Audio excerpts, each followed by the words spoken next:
Buenas noches amigos de Torre 64. Tal como lo teníamos previsto, esta noche tenemos a un invitado de la llamada Generación Dorada del ajedrez peruano, nada menos que al gran maestro Cristian Cruz Sánchez. Buenas noches, Cristian. Buenas noches, Kelber, que ha estado un gusto estar aquí en esta entrevista contigo. Muchas gracias, Marín, por Oye, la invitación. oye, Cristian, tú perteneciste a una generación gloriosa, ¿no? Del ajedrez, que ha dado bastantes grandes maestros, ¿no? Aquí en el Perú, ¿no? Háblanos un poco acerca de tus inicios, ¿no?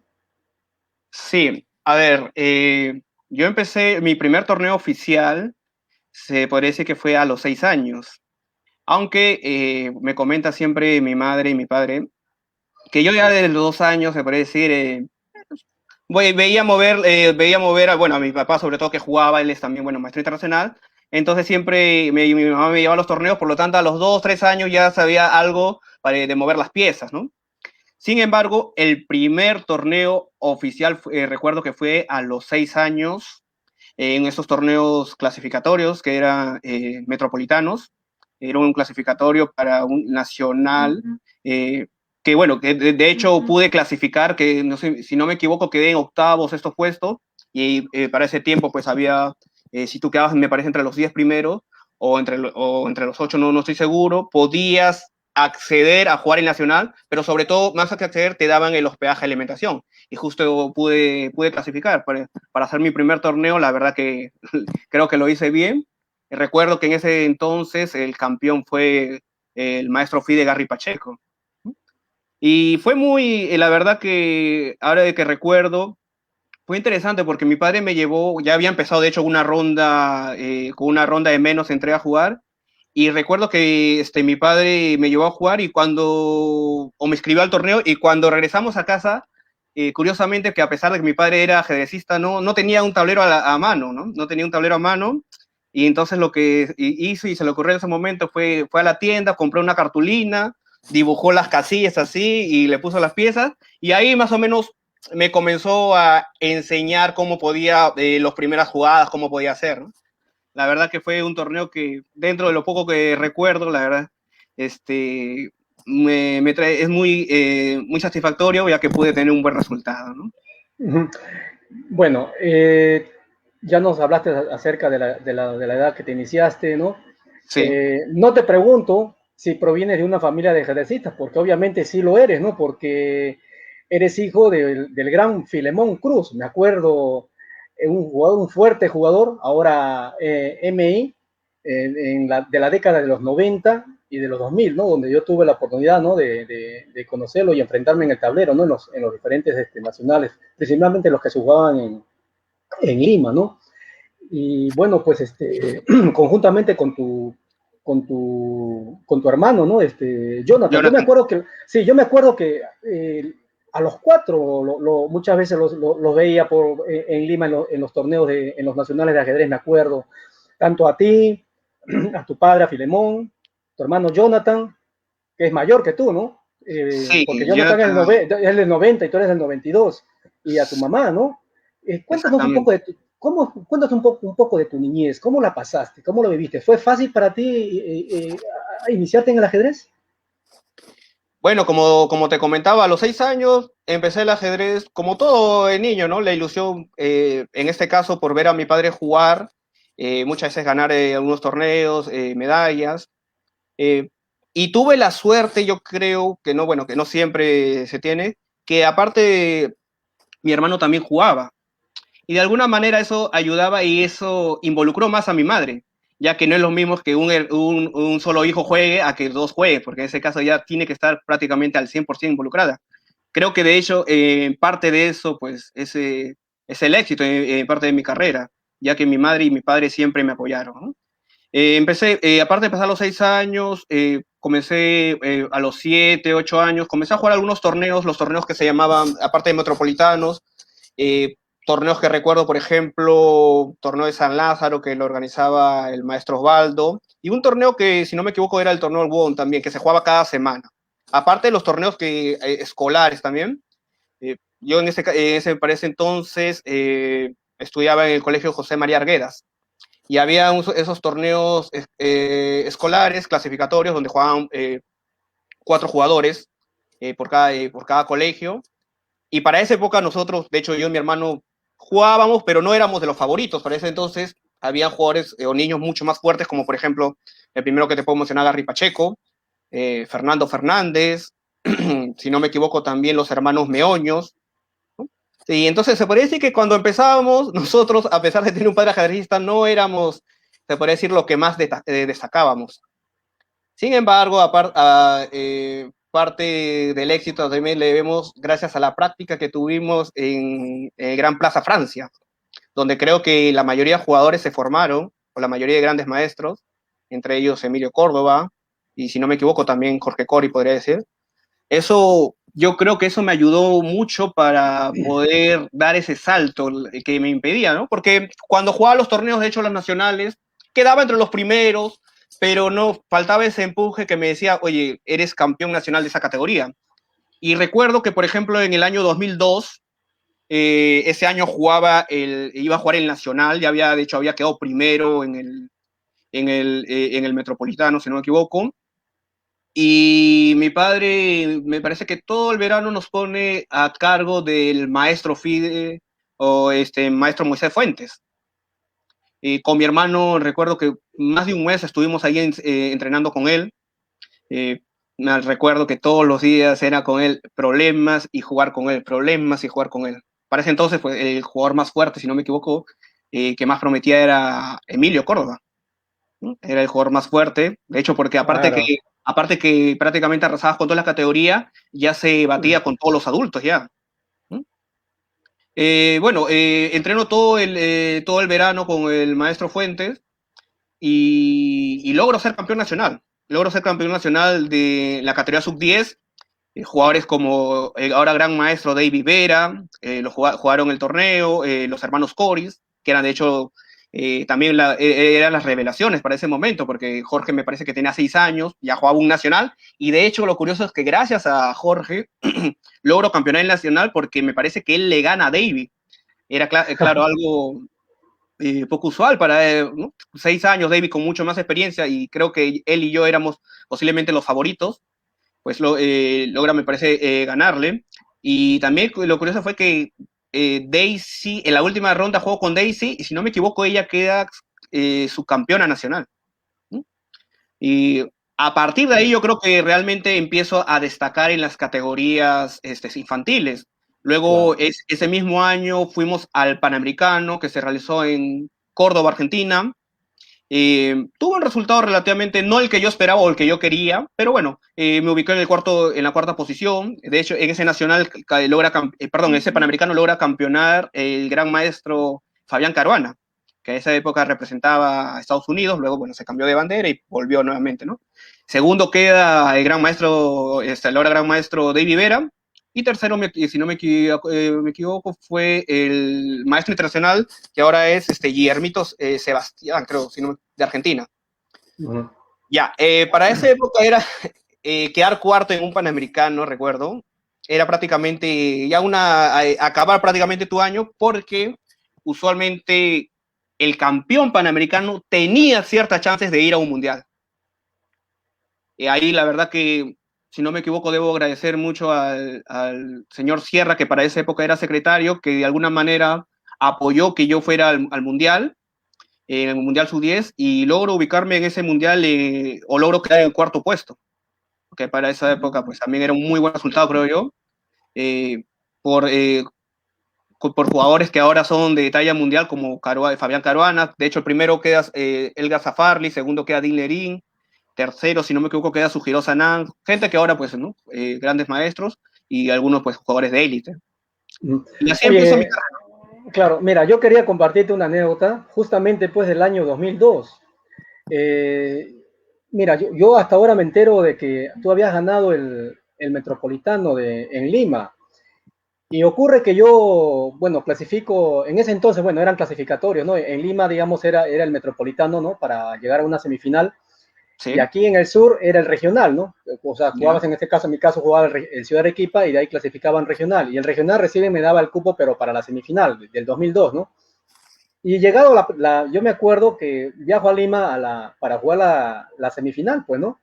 Y la primera ronda, adivina con quién me toca. A ver, adivina.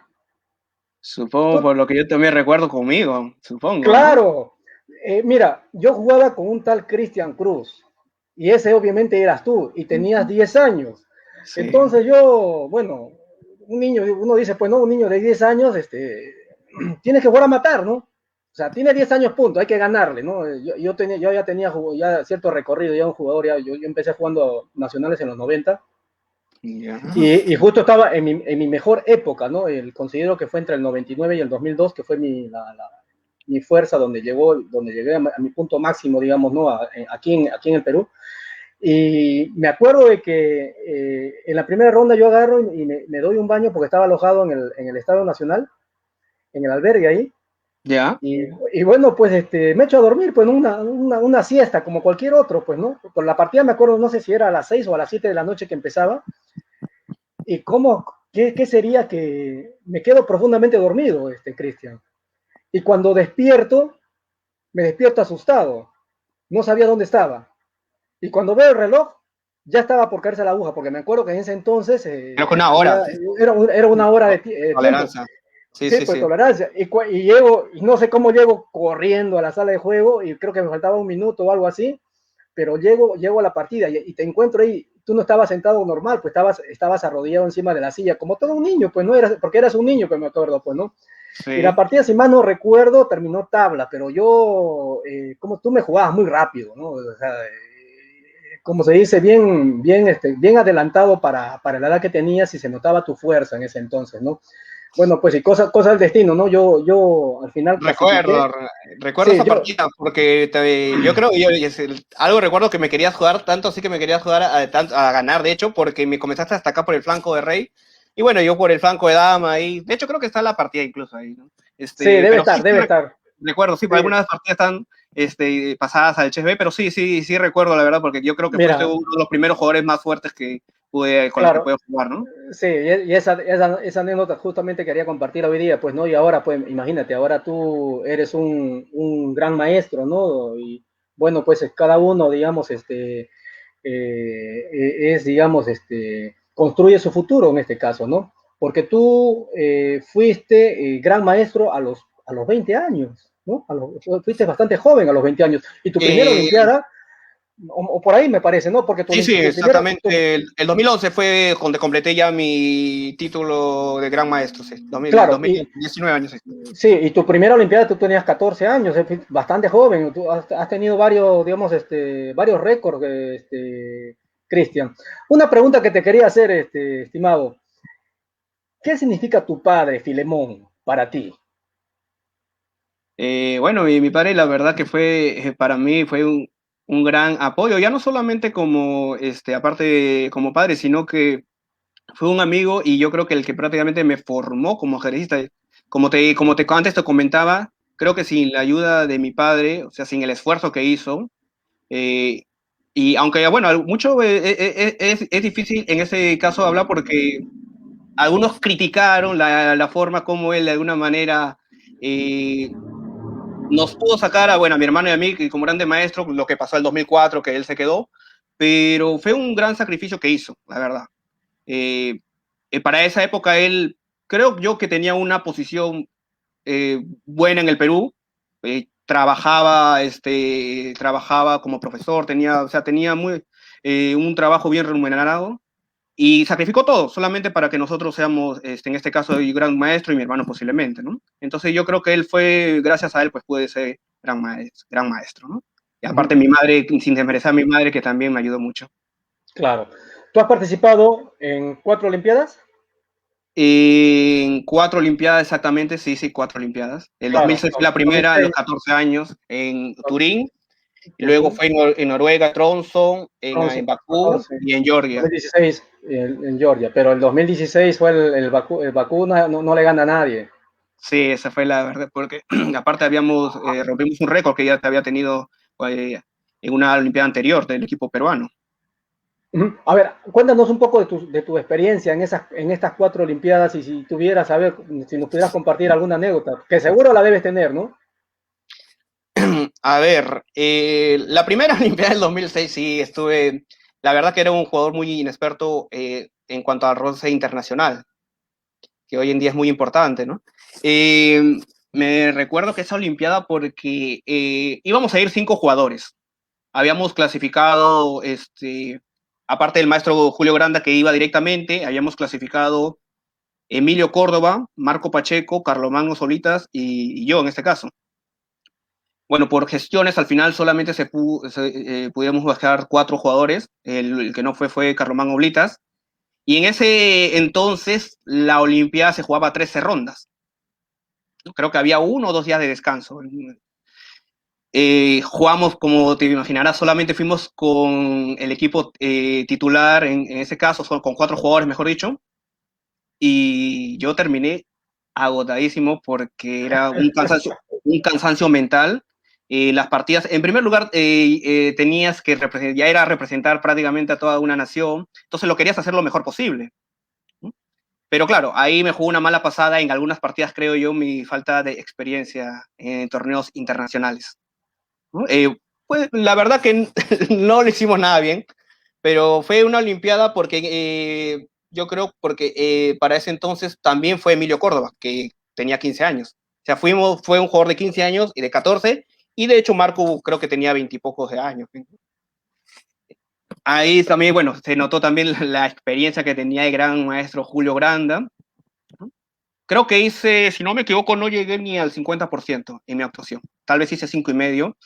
Perdí con los grandes maestros. Lo único satisfactorio dentro de lo que cabe es que puntué con los que debía, ¿no? Debía puntuar, y algunas partidas contra grandes maestros o maestros internacionales que tenía para sacar más que medio punto, pues las desperdicié y pues simplemente perdí, ¿no? Por esa falta de experiencia. Cristian, me gustaría compartir algunas fotos antes que continúes hablando Sí, de las Olimpiadas, para más o menos para hacer una cronología de cómo le fue al equipo peruano, ¿te parece? sí, sí.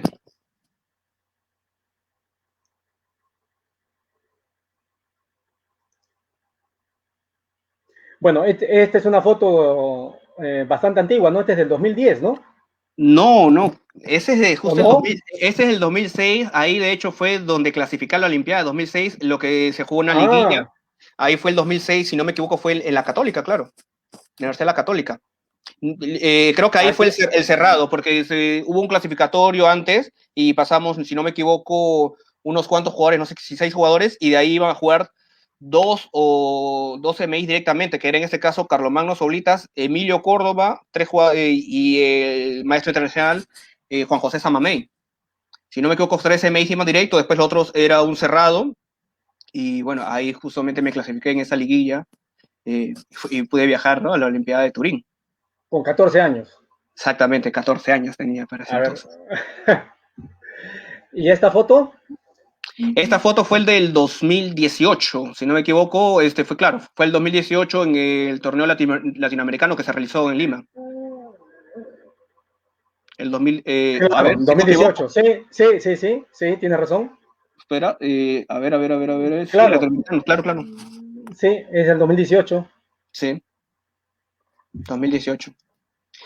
El equipo peruano Es, ahí de Tronzo, sí, que por primera vez creo esto, que el equipo se presentaba con 4 grandes maestros en ese caso. claro, este es el primer equipo peruano con 4 grandes maestros. Exactamente, no, no creo que antes, me parece, pero yo diría que no. Y bueno, era un equipo fuerte, ¿no? ¿Cómo les fue en Tronzo? Yo creo que a partir de ahí ya el equipo peruano comienza, a ver, sin desmerecer a los otros resultados, el equipo peruano ya da un gran avance, porque en ese entonces quedamos en el puesto 19, por delante, bueno, solamente quedamos por detrás de Argentina y bueno, y Cuba, ¿no? De hecho quedamos empatados en puntos, y aparte porque de manera personal me fue muy bien, creo que si no me equivoco hice 9,5 puntos o 9 puntos de 11 partidas, ¿no? Y como equipo nos fue, yo creo que aún mejor. En la última, de hecho, en el último match, que era más decisivo como todos los torneos, creo yo, ya que puedes haberlo hecho bien todo el torneo, pero si en la última pierdes y sobre todo con un resultado pues demasiado grande, pues simplemente todo tu torneo queda opacado. Y en este caso nos enfrentamos contra el equipo italiano, que estaba liderado por Fabián Caruana. ¿Y tú en qué tablero jugaste en esta Yo Olimpiada? por Elo, claro, cuarto tablero jugué. ¿Mm? Claro, Y entonces le ganamos al equipo italiano por 3,5 a medio en la última ronda, e incluso con posibilidades de ganar el 4-0, porque el maestro Granda tenía una mejor partida, ¿no? Contra claro. Fabián Caruana. Esta foto también es del 2014 de Tronzo. 2014, exactamente. En esa época también fue Cutipa a jugar porque había clasificado. Como Él iba campeón nacional, ¿no? exactamente, él iba como suplente en principio. Lo que pasa es que me parece que Emilio llegó con 2 rondas de retraso. De hecho, llega para la ronda que jugamos contra México, que fue en la segunda ronda, y empatamos 2-2 contra México. Y bueno, Emilio llega y juega a partir juega la tercera ronda, ¿no?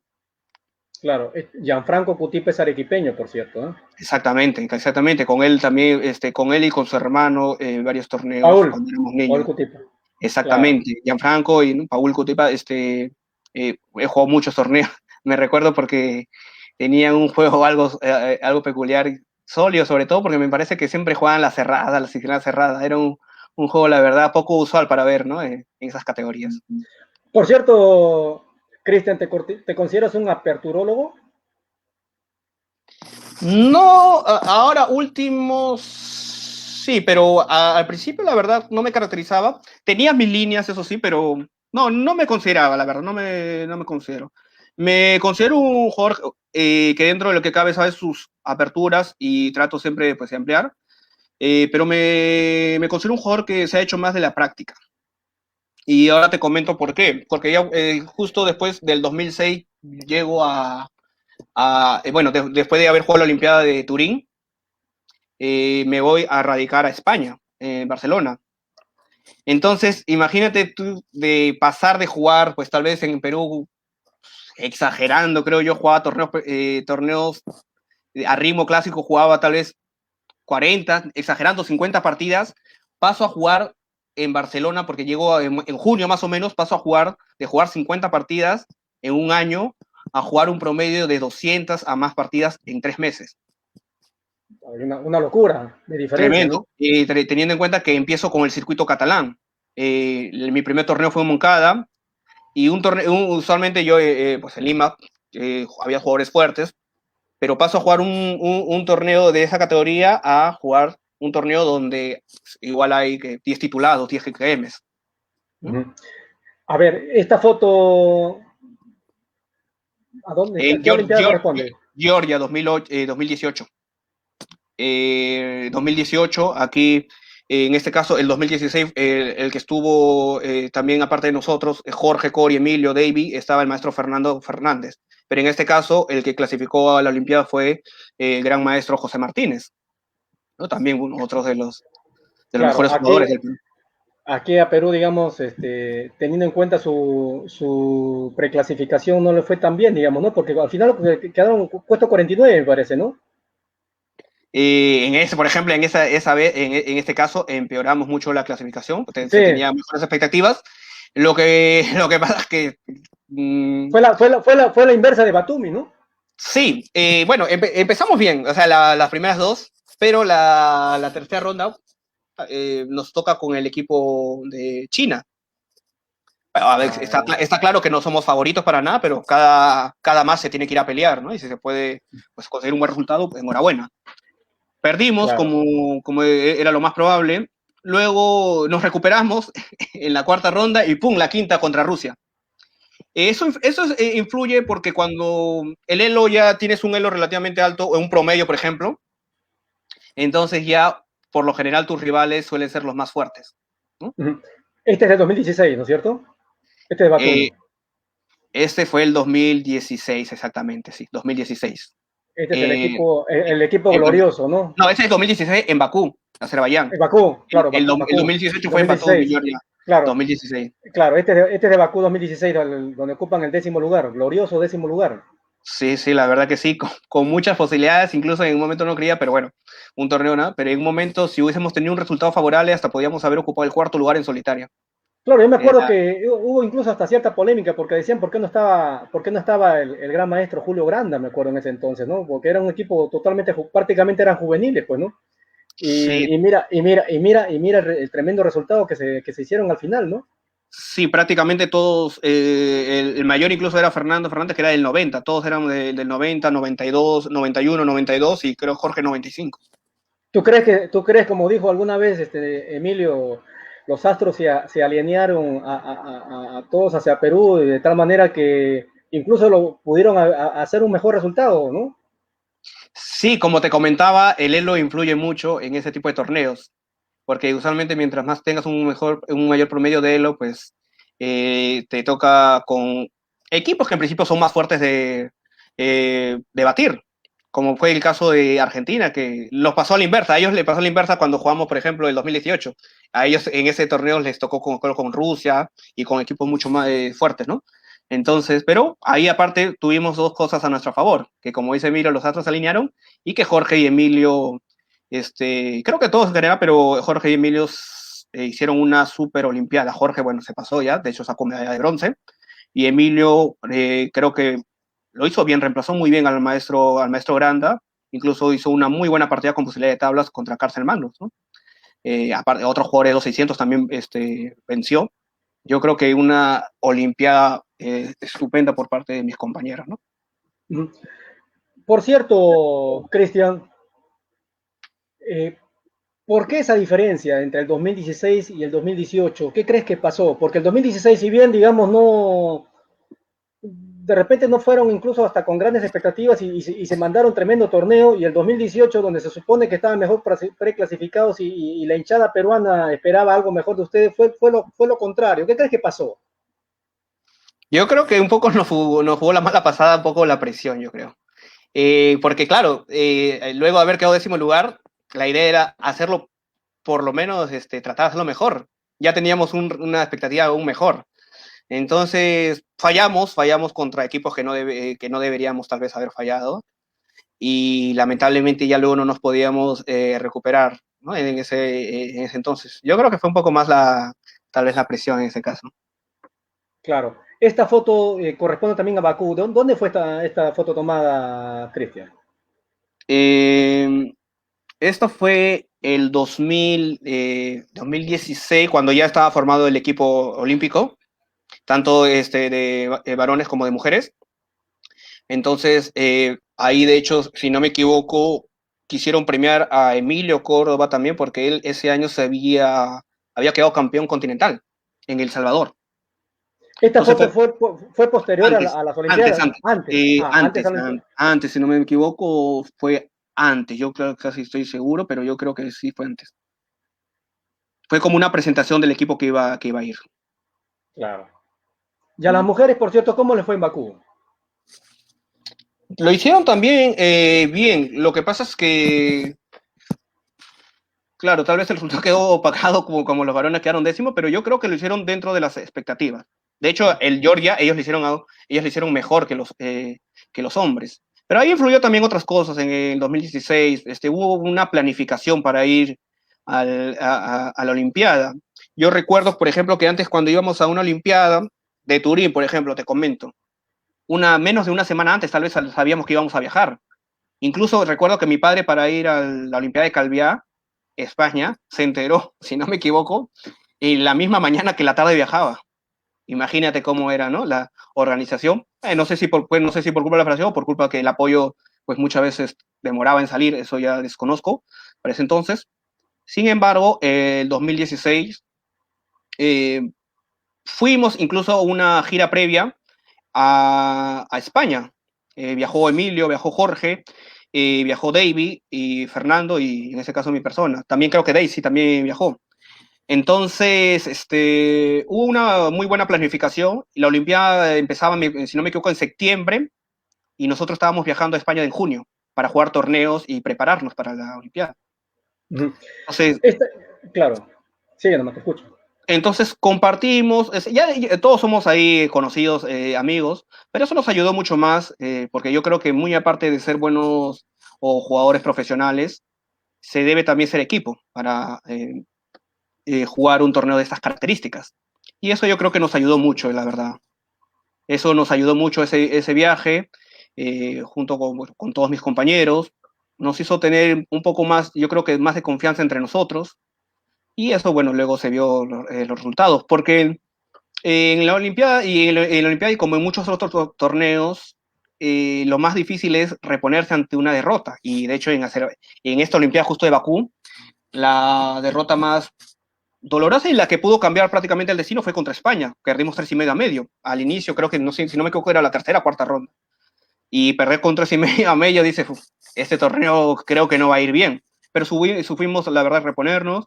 Luego, pues, obtuvimos pues, el resultado al final contra Inglaterra, cerrando con broche de oro dentro de lo que cabe, un empate que nos colocó en ese 10º lugar, ¿no? Claro.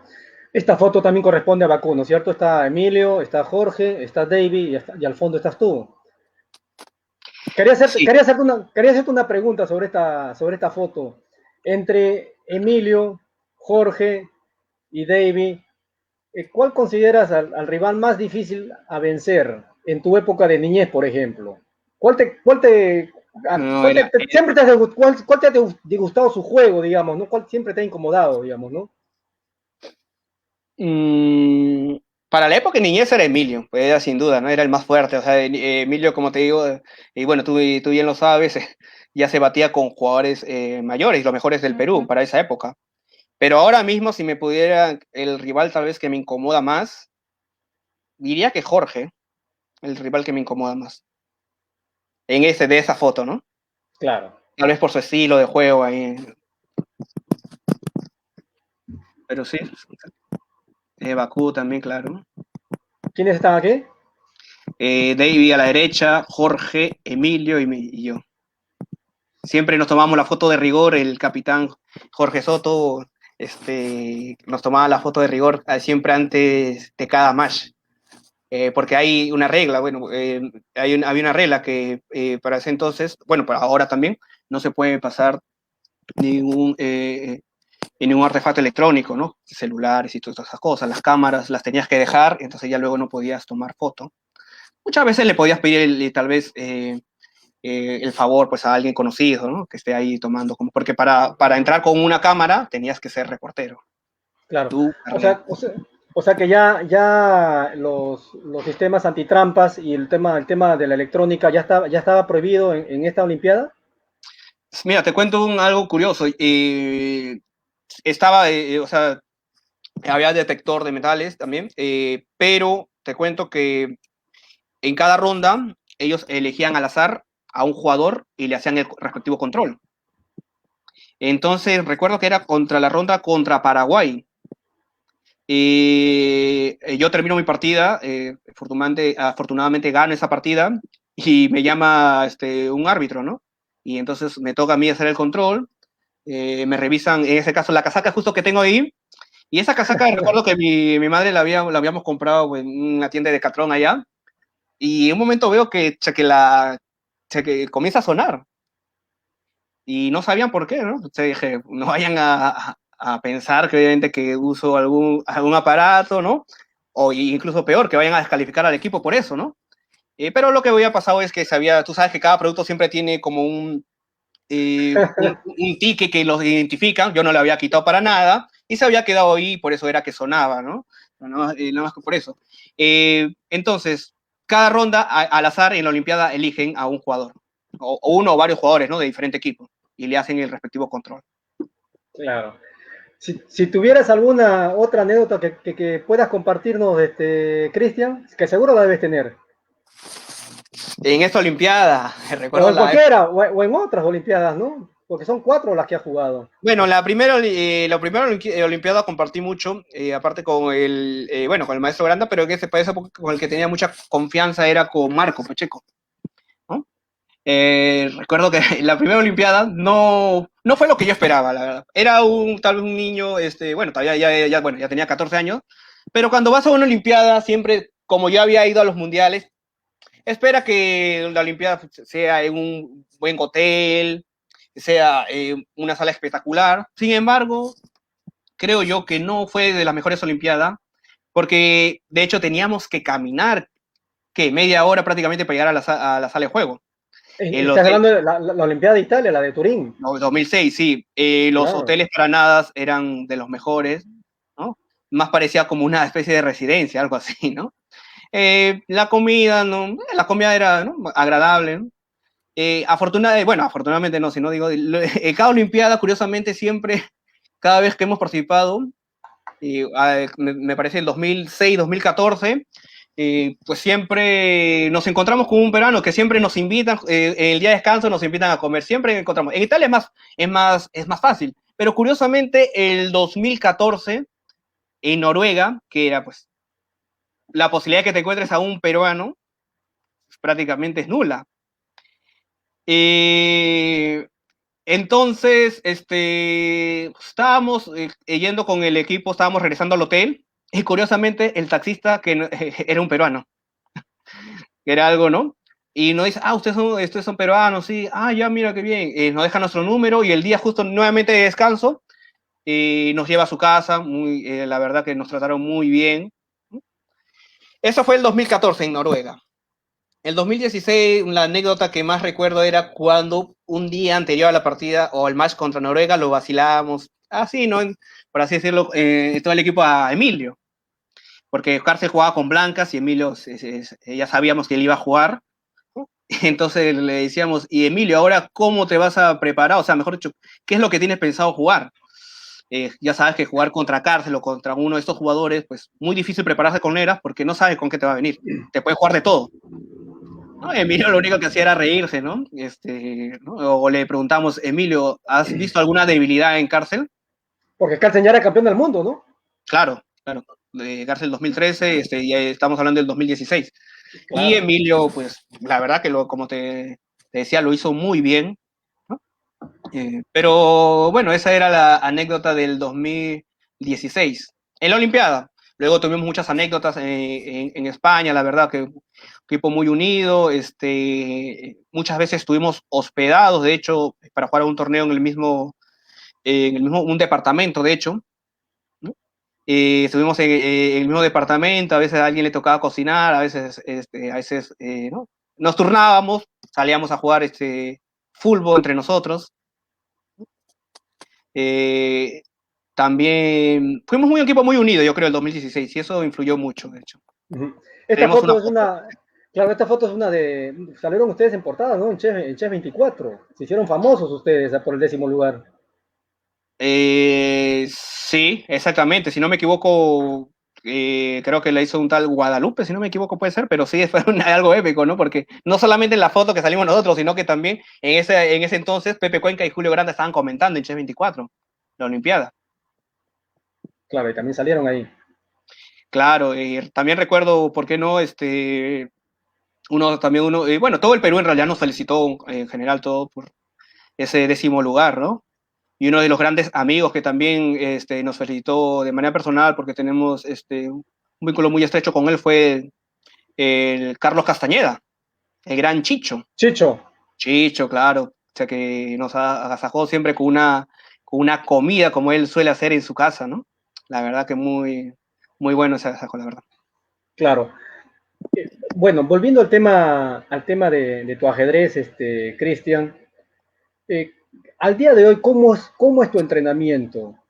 ¿Te dedicas a full time a este deporte? ¿Cómo lo haces en la actualidad?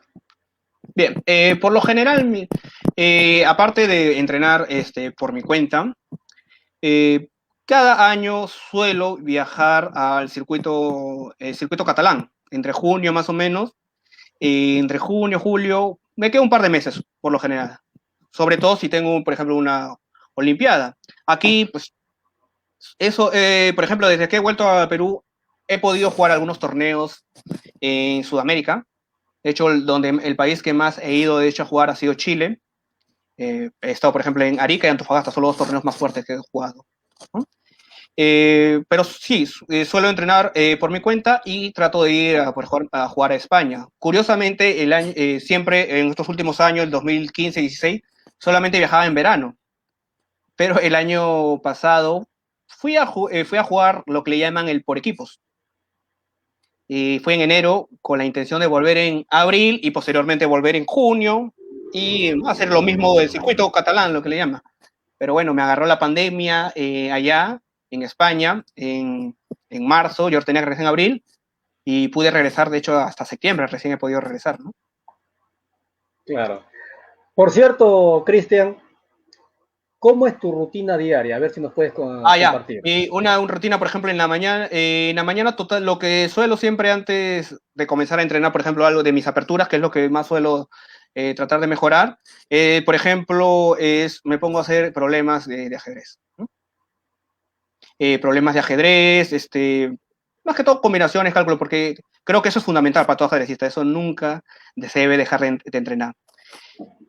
Posteriormente lo que me gusta hacer mucho es ver los torneos. Ahora, bueno, ahora mismo no hay muchos torneos, pero los torneos que se estaban jugando en, en la actualidad, por ejemplo, un torneo como el Chorus, así en la élite, o algún torneo fuerte. Y luego lo que me gusta hacer es trabajar mi repertorio, por ejemplo, una semana, por ejemplo, me gusta trabajar mi repertorio con negras y otra semana con blancas, teniendo en cuenta que cada día o cada semana hacen muchas veces alguna novedad dentro de lo que uno juega. Entonces, básicamente mi rutina de entrenamiento se basa en problemas de ajedrez, una hora aproximadamente, y lo demás, el tiempo restante lo dedico a mejorar el repertorio de aperturas. Uh-huh. Bueno, al margen de la pandemia que todos estamos viviendo, estimado Cristian, eh, ¿tienes algunos objetivos que te hayas planteado a mediano o largo plazo? Bueno, a mediano plazo es pasar 2.600. De hecho, ahora estoy en mi mejor elo, que es 2.581. 2.581. Mi primer objetivo sería pasar 2.600.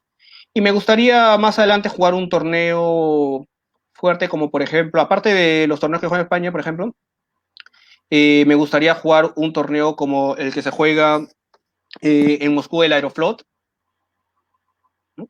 Uno de estos torneos. Aparte de pasar los 600, el más importante es la clasificación a un mundial de ajedrez. A eso en las mundiales que se hacen. Nunca he clasificado, he participado en continentales para clasificar en zonales, pero pues no he tenido esa dicha de poder representar al Perú en esos torneos, ¿no? Oye, por cierto, el año pasado en el Iberoamericano Online, ¿qué pasó con Iturrizaga que te eliminó? Sí, la verdad, a ver, Iturriza es un jugador fuerte. Sí. No, desde antes de la pandemia no suelo ser un jugador que juegue mucho por internet, ¿no? Juego de vez en cuando, pero tal vez una vez las 500. Pero a raíz de eso, pues comencé a jugar un poco más los torneos que se hicieron, pues en una cantidad enorme, y me invitaron al torneo al torneo de Chess 24, hasta la segunda ronda. Luego a la tercera ronda la tercera ronda me toca con Iturrizaga. Creo que perdí el control, perdí la primera partida, luego empaté, perdí otra, en un momento estábamos 2.5, 1.5, pero donde ya perdí fue prácticamente el control del match, fue cuando perdí por tiempo. Una posición que era relativamente, pues, era muy probablemente eras tablas, pero cuando me di cuenta, se me acabó el tiempo, ya no pude hacer nada, ¿no? Yo creo que en parte, pues, aparte que obviamente es más fuerte que yo y Iturrizaga en este ritmo, pues también tal vez a mi falta de experiencia en ese tipo de torneos. Claro. ¿Alguna vez te han propuesto jugar por otra bandera, Cristian? ¿O te animarías a jugar por otra bandera? ¿Cómo lo ves tú? Porque otros jugadores lo han En hecho, el un, mismo Iturrizaga va a jugar por España, ¿no? en un momento recuerdo que había, sí, para hablar para jugar por España, te hablo que el 2008. Lo que pasa es que había un problema ahí, porque cuando yo me voy a España, salgo totalmente de cualquier tipo de apoyo, o sea, me desvinculé totalmente de la federación, por así decirlo. Entonces no podía representar al Perú, está claro, en los torneos, pero no podía, por ejemplo, ir a una Olimpiada, que era también uno de mis sueños, porque parte de ser gran maestro era también para poder algún día representar al Perú. Tenía esa espina, ¿no? De no haberlo hecho tan bien en la Olimpiada 2006. Y esa situación como que en un momento no mejoraba la situación con el Perú, hubo conversaciones, ¿no? Pero al final nunca más se tocó el tema. Y ahora mismo no, yo no creo, no tengo esas expectativas, ¿no? De representar a otro país, la verdad. En un momento te lo tienes que pensar porque muchas veces también está en juego pues tu carrera profesional, que en este caso es el ajedrez, ¿no? Claro. Por cierto, bueno, debes saber, ¿no? Emilio y otros ajedrecistas, como el caso mismo de Fabiano Caruana, están becados, ¿no? En los Estados Unidos, ¿no? Estudian en la universidad, hacen ajedrez a través de la fundación esta de Susan Polgar, ¿no? Eh, eh, ¿Te gustaría, o digamos, alguna vez participar de este tipo como se dice, de beneficios? ¿Te gustaría alguna vez entrar a este tipo de, si alguien te hiciera una propuesta de irte para allá, ¿lo harías? A ver, me gustaría, bueno, de hecho el 2015 estuve intentando, ¿no? Pero ahora mismo, si me preguntan, no lo veo entre mis planes, quiero dedicarme completamente al ajedrez profesional. No, ahora mismo no. Tal vez antes sí podría haber estado en mis planes, ¿no? Claro. ¿Cuál fue tu partida más destacada que hayas jugado en todo este tiempo, digamos, ¿no? Que tienes en el ajedrez? Mi partida más destacada. A ver, tengo algunas partidas que, por ejemplo, fue contra Mar Narciso. No fue una partida con algunos errores, pero fue, yo creo que para mí la más importante y la más destacada, porque en ese torneo, aparte que hice mi última norma de GM, fue la más destacada por el nerviosismo que tenía en ese entonces. Y yo me suelo caracterizar por ser un jugador algo conservador y un poco sólido. Pero sin embargo, no sé por qué en ese momento dije, o es ahora o nunca. E increíblemente en la apertura sacrifiqué una torre en un juego complejo, que hoy la máquina lo da como el ganador para mi rival, pero un juego complejo de cara a una persona, ¿no? Que es difícil de jugar. Entonces, para mí esa fue la partida más destacada y más importante. Claro. Si tuvieses que elegir a un ajedrecista por su estilo y forma de jugar, ya sea del presente o del pasado, ¿a quién elegirías y por qué? Que destacar. A mí, por ejemplo, Víctor Kornoy. Fue uno de los que más me gustó su El juego, sobre todo cuando en el match que jugó contra Karpov. Y lo vi, pero me recuerdo en el 2006, en la Olimpiada de Turín. De hecho, jugamos contra su equipo, él jugó contra el Maestro Granda. Y en ese momento lo conocía, sabía quién es.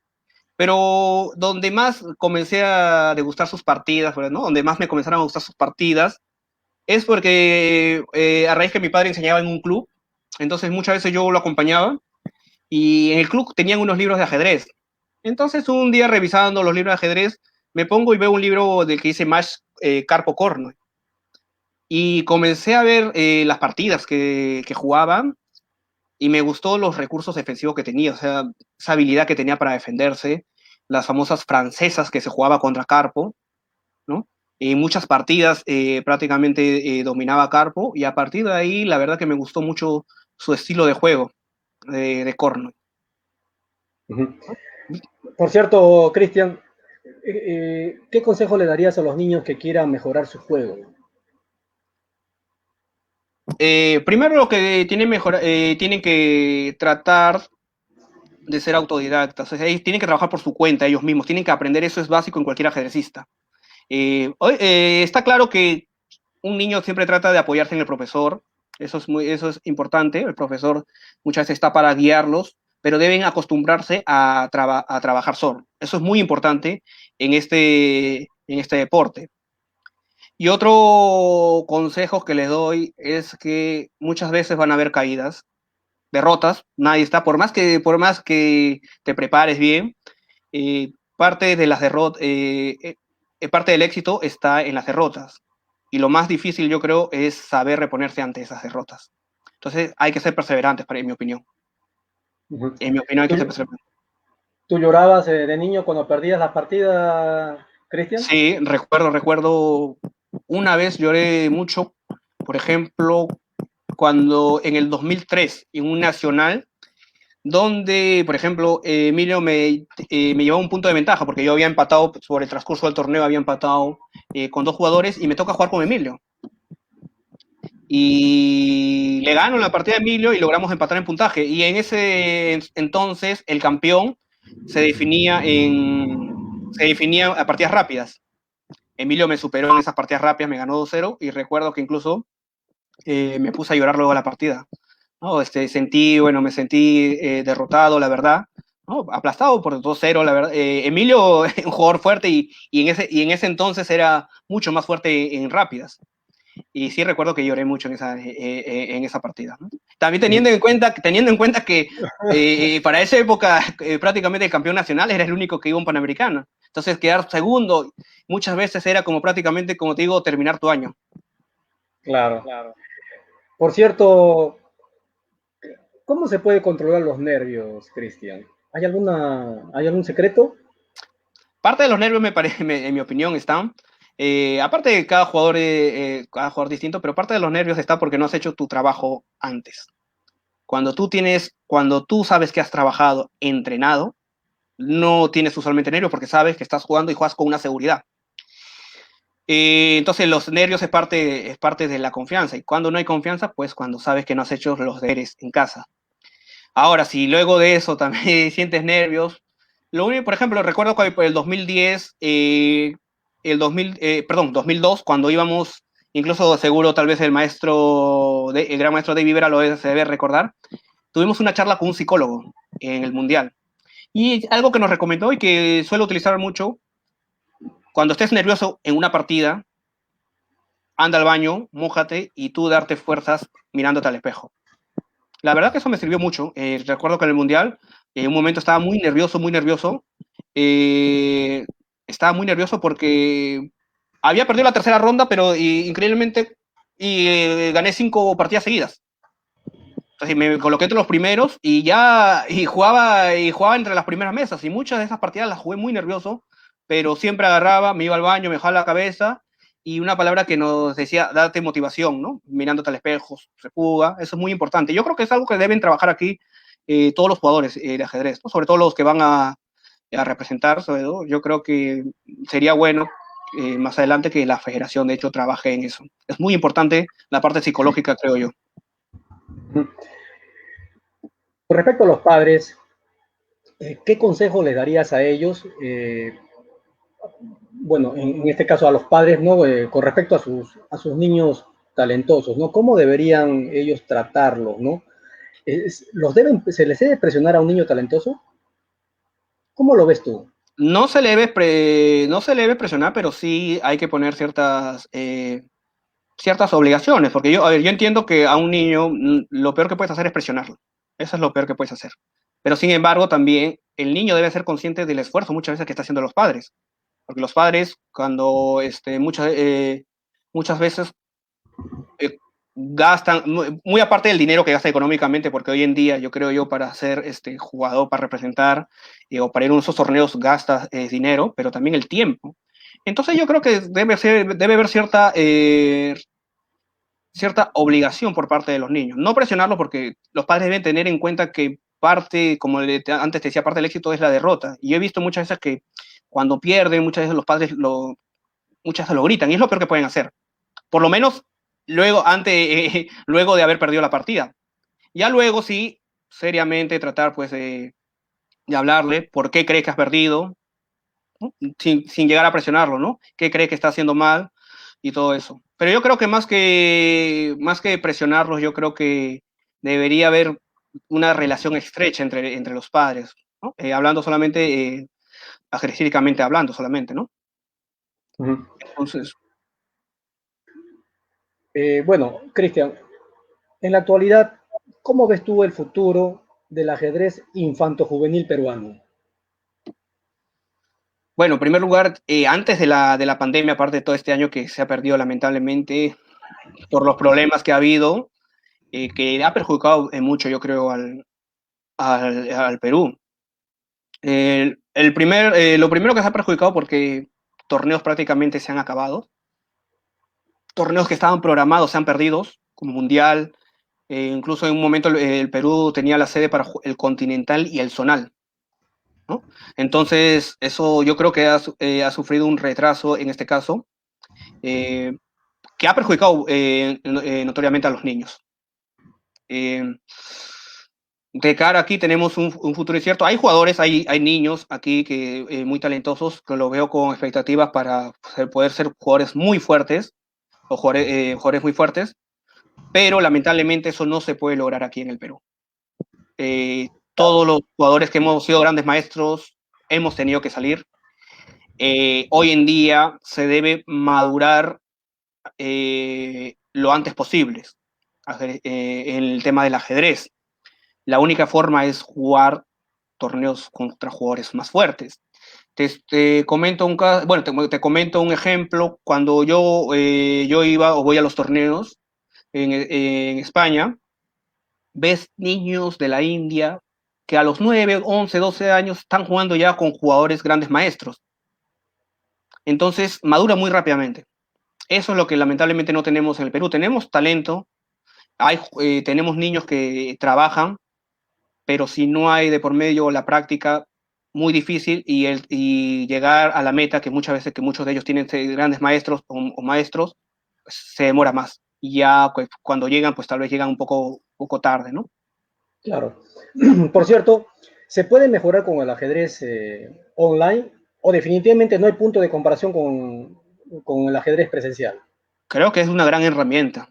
Es una gran herramienta para mejorar, según cómo lo enfoques, porque hoy en día veo cada jugador así o sea, que se dedica solamente a jugar tal vez partidas a un minuto, que es un juego divertido para mí, o sea, un ritmo divertido, pero ahí no veo que se mejore.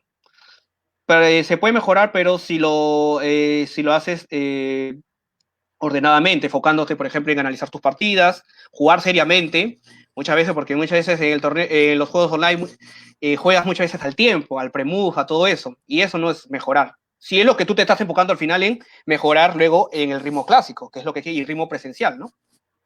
Yo creo que sí se puede mejorar, pero hay que tener cuidado, porque muchas veces crees que estás mejorando, pero tienes que ser cuidadoso al analizar realmente la forma en que estás practicando de esa manera, ¿no? De manera online.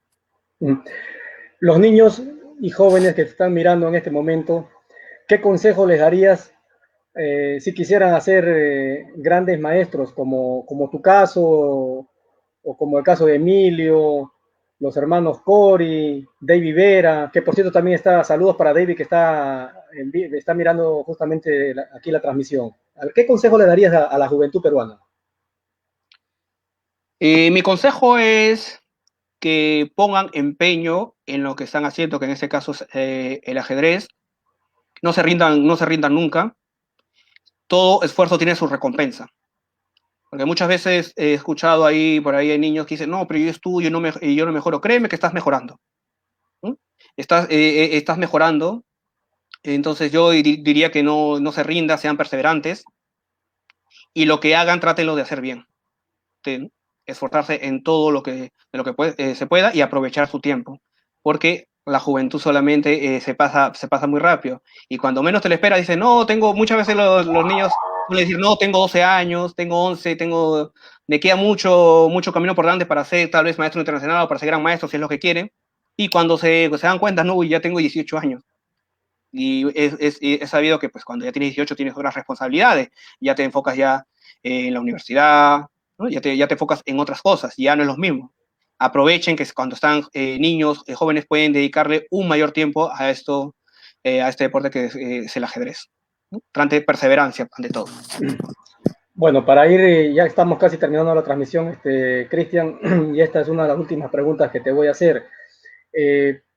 Tu opinión con referente a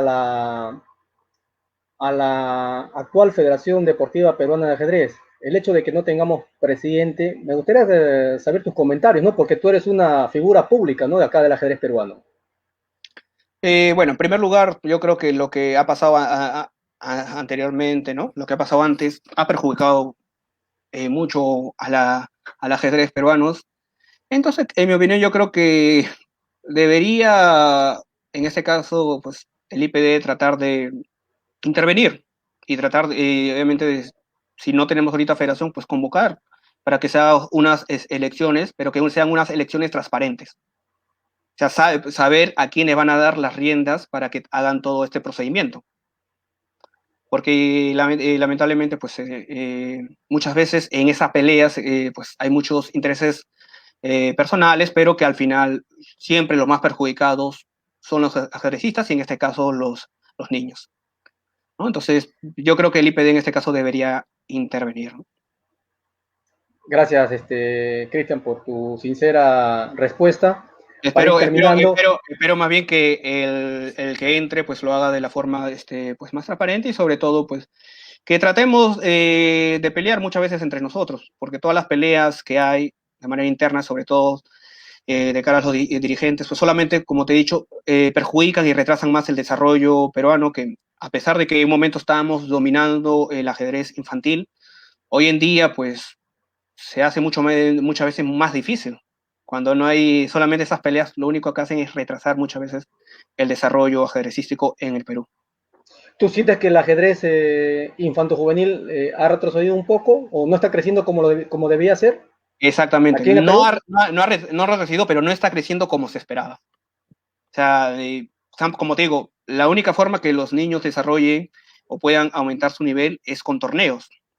Pero cuando hay esas peleas internas, el enfoque principal, que es tal vez la realización de torneos, ¿no? Progresivamente, pues pasa prácticamente a un segundo, un tercer plano. Entonces, pues eso solamente perjudica pues, a los ajedistas y en este caso a los niños.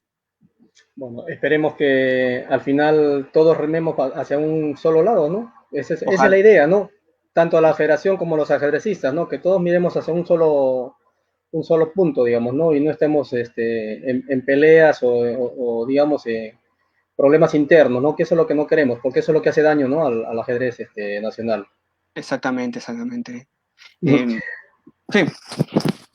Bueno, Cristian, ya para ir cerrando esta transmisión, cuéntanos un poco, ¿a qué actividades te dedicas en la actualidad? Bueno, algunas veces, por ejemplo, bueno, antes más que todo me dedicaba a jugar torneos, ¿no? Ahora juego algunos torneos online, ¿no? Pero ahora, pues lamentablemente, como ya no hay, pues, ya no hay torneos que pueda jugar hasta nuevo aviso, pues con un grupo de compañeros hemos abierto una academia online, ¿no? La academia, de hecho, se llama Formando Campeones. Ya tenemos más o menos, empezamos el mes de junio del año pasado y ahí hasta ahora continuamos, tenemos grupos desde básico hasta avanzados. Y ahora esta es mi actividad principal, ¿no? Ahora Mm. mismo. ¿Quiénes forman esta academia formando campeones? En un inicio estuvo conformada por, bueno, está el gran maestro David Vera, el instructor nacional Rigoberto Guamaní, y empezó también con el maestro FIDE Eric Chong, ¿no? Sin embargo, bueno, Eric Chong por motivos de estudio tuvo que retirarse y en este caso dejó encargada la academia o la parte que le corresponde al maestro internacional Fernando Fernández.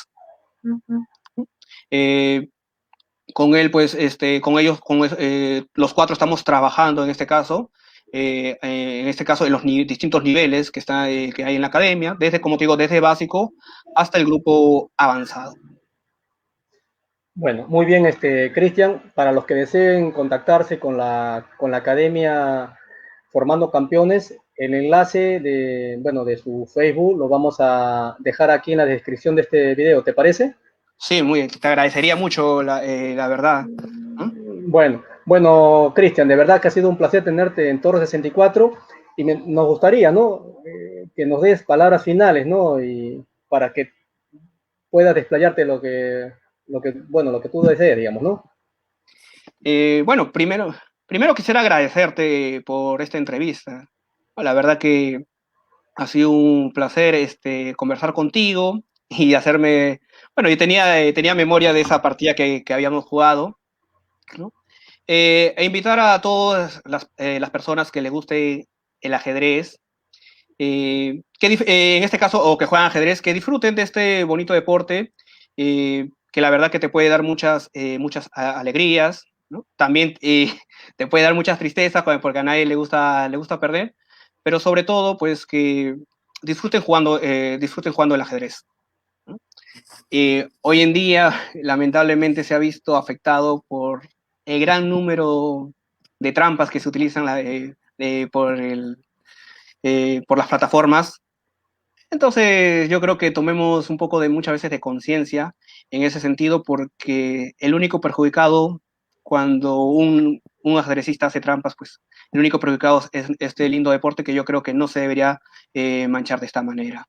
Agradecer nuevamente a ti por la entrevista, mandar un saludo a todos los jugadores del ajedrez peruanos.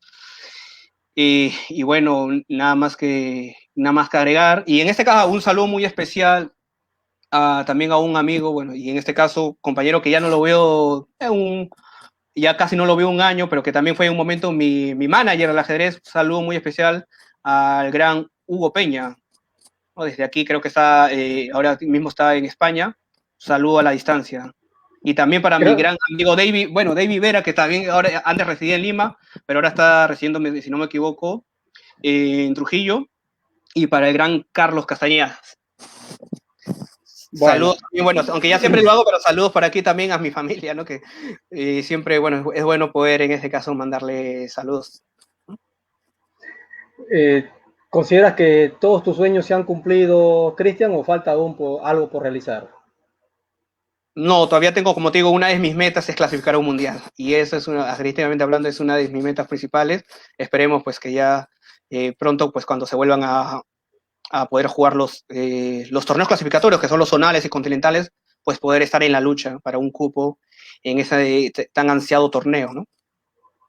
Bueno, gracias, Cristian, por esta entrevista y nos estaremos viendo en otra oportunidad. Muchas gracias a ti, Calvero. Un fuerte abrazo y muchos saludos. Listo, nos vemos. Hasta luego. Hasta luego.